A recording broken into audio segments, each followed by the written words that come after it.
Splatterhouse is a re-envisioning of the original arcade game of the same name. It was published in Japan back in the late 80s and then ported to American TurboGrafx 16, also in the late 80s. Well, there's no shortage of gore, there's no shortage of blood. More blood equals more power for the character, and the combat cycle is built around that. So, you know, you punch guys, blood comes out. The mask, who is the source of your power, gathers the blood and kind of repurposes that into more power for the player character. So that allows him to expand his move set. He gets these superpowers where his rib cage kind of explodes out of the ground, or he can throw this wave of like meaty chunks of flesh and bones at enemies, sending them flying every which way. And all of that is designed to release more blood from the enemies. The regeneration system we have going on, that's also pretty gory. As he takes damage in real time, chunks of his flesh get ripped out. He'll expose his like ribs, his spine, his stomach, his liver, and all of that will like grow back in real time, like piece by piece as well. So I mean, that's pretty gnarly to watch. It's pretty fun.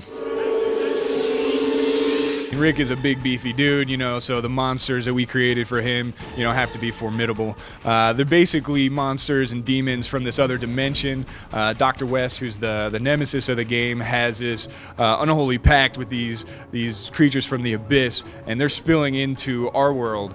That has a corrupting effect on the characters that reside in our world. So besides these monsters that you fight, you also have these insanely powerful zombies which have been corrupted by this energy. You start out in the mansion. I mean, that's kind of the central focus of the Splatterhouse. And you travel through many sections of that. There are a lot of different wings. It's a giant place. There's also these catacombs, which are built deep below the mansion that you kind of have to fight your way up through. There's also the estate grounds, which is the outside area, which has a chapel and like an old cemetery back there. And that's in addition to all the portals that Dr. West has created, which will dump the player character into these different, to these varying places in time and space.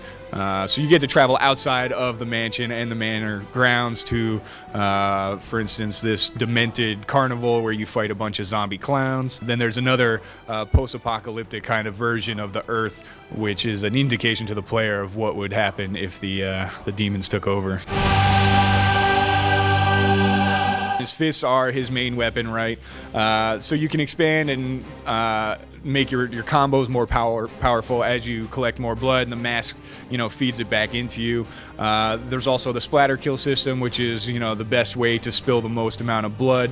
So you kind of make those more powerful. The weapons that you find throughout the levels, you know, the classics like the 2x4, the chainsaw, the shotgun, the cleaver, as well as we have the ability to weaponize the enemy characters, so you can grab a guy and tear his arm off and smack his buddy with it, or grab a different guy and yank his head clean off and chuck it across the room and take out another guy.